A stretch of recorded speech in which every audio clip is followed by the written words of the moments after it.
Unis par les mouvements de Healing Movement avec les Jacko, les Alonzo Allen, William Marion Branham, Catherine Kuhlman. Dieu a voulu encore restaurer. Déjà, il y a eu celui qui a commencé cela en fin du 18e siècle.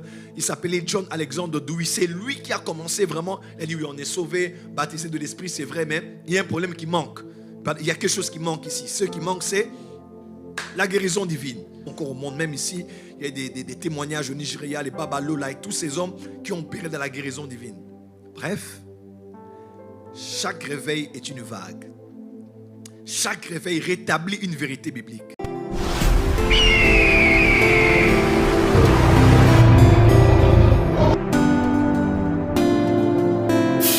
On a entendu parler qu'il y a un Saint-Esprit. On a connu que le baptême de Jean, et ils ont été, Paul a imposé les mains sur eux et il a prié pour eux. Ils furent remplis de l'Esprit, baptisés de l'Esprit.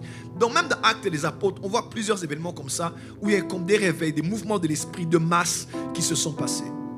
Mais après quelque temps, avec l'arrivée de l'Église catholique romaine, Constantin, je n'irai pas dans l'histoire de l'Église en profondeur, il y a eu mélange de tellement de choses que l'Église apostolique qui avait connu une grande structuration avec les évêques et autres, a connu vraiment un grand déclin.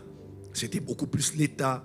Et c'est ainsi qu'au 15e siècle, parce que 1000 ans après la naissance de l'Église, est né l'islam. Au 15e siècle, on a eu la grande réforme protestante avec un homme qu'on appelle Martin Luther. C'était un moine.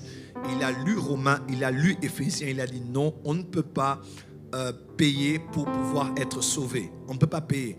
On ne peut pas racheter l'âme d'une personne ou atténuer les douleurs d'une personne dans l'au-delà ou au niveau du purgatoire par ce que l'on fait ici-bas avec le son de quelques pièces, petites ou en abondance soit-elle. On ne peut pas monnayer le salut. Il a écrit 97 thèses. Il a mis cela sur un poteau. Il a revendiqué. Bref, il était contre la puissance papale, contre l'Église catholique. C'est par lui qu'a commencé le mouvement officiellement de la réforme protestante. Ils ont dit non, ils ont protesté et on les a appelés les protestants.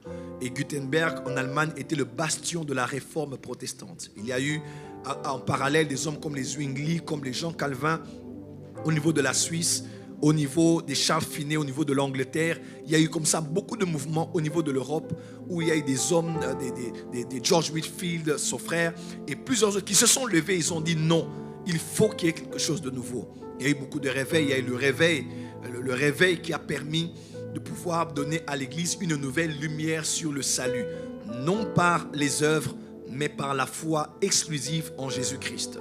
Voyez-vous, vous devez le savoir. Chaque fois qu'il y a réveil, il y a restauration d'une vérité biblique. Yes. Chaque fois qu'il y a réveil, il y a restauration d'un domaine de l'Église. Chaque fois qu'il y a réveil, il y a restauration d'une révélation particulière de qui Dieu est et de ses desseins. Je répète, chaque fois qu'il y a un réveil, un vrai réveil vient avec une vraie réforme. Il y a beaucoup de versets de la Bible, mais il y a comme une lumière qui vient sur un texte, un concept, une vérité scripturaire qui est illuminée, dont les contemporains, les bénéficiaires s'en approprient et travaillent en cela. À l'époque de Martin Luther, il y a beaucoup de choses qui n'avaient pas laissé de l'Église catholique. Mais il y avait une lumière qui était venue spécialement dans ce domaine-là. Dieu avait restauré le salut par les œuvres et non par la grâce et la foi et non par les œuvres. Quelque temps après, c'est vrai, on était sauvés, mais on continuait à baptiser les enfants. Mais on continuait à baptiser les gens sans les immerger. C'est alors que sont nés le mouvement des baptistes. Ils ont dit oui, par la réforme protestante de Martin Luther, on est sauvés par la grâce, la foi et non les œuvres. Oui, mais c'est pas fini. Il y a encore autre chose qu'il faut faire. Il faut restaurer aussi le baptême. C'est là que les baptistes sont nés. Aux États-Unis, il y a plus de baptistes, je pense, même que les évangéliques. Ils sont très puissants, très influents. Ils ont permis de pouvoir restaurer le domaine du baptême. Après quelques temps encore, oui, on est sauvé par la grâce, c'est vrai. Oui, le baptême est restauré, mais il y a un problème avec les dons de l'esprit. Bref, il y a eu plusieurs mouvements comme ça jusqu'à sa suite en 1906. Il y a eu comme restauration de plusieurs vérités bibliques. Il y a un moment où il y avait restauration des 5 ministères, restauration des dons de l'Esprit, restauration de la personne du Saint-Esprit dans l'Église. Bref, il y a eu comme beaucoup de restauration, même aux États-Unis, par les mouvements de Healing Movement, avec les Jack Cole, les Alonzo Allen, William Marion Branham, Catherine Kuhlman. Dieu a voulu encore restaurer. Déjà, il y a eu celui qui a commencé cela en fin du 18e siècle. Il s'appelait John Alexander Dewey. C'est lui qui a commencé vraiment. Il a dit oui, on est sauvé, baptisé de l'Esprit, c'est vrai, mais il y a un problème qui manque. Il y a quelque chose qui manque ici. Ce qui manque, c'est la guérison divine. Vous devez être guéri. Lui, il ne croyait même pas que la médecine et qu'on soit existé. Lui, c'était la guérison ou rien. Et par lui sont venus des hommes comme les John Lake qui est allé aux États, en Afrique du Sud, qui a un ministère puissant de guérison. Bref, il y a eu beaucoup de mouvements qui se sont passés. Ces mouvements étaient comme des vagues. Ces mouvements étaient comme des périodes particulières où Dieu restaurait des vérités bibliques. Mettait de l'emphase sur cela. Il restaurait donc une dimension du corps du Christ, de sa mission, sa personne, sans toucher toute chose. C'était comme une vague qui venait sur l'Église. Et Dieu utilisait aussi des hommes à cette même période qui véhiculaient ce message, qui étaient les canaux par lesquels Dieu passait pour véhiculer ce message. À l'époque de la réforme protestante, c'était Martin Luther.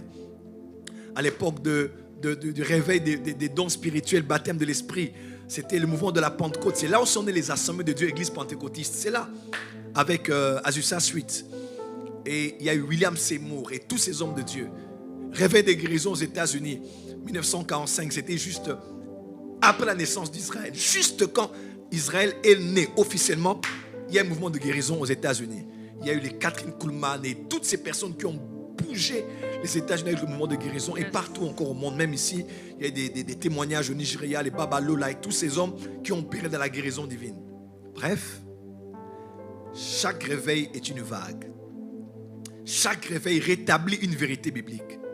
Chaque réveil expose de nouveaux visages sur la scène qui deviennent des instruments du réveil qu'on a appelés, pour certains, les révivalistes, pour d'autres, des réformateurs.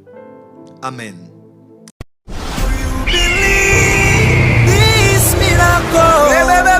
Supernatural dunamis power. Receive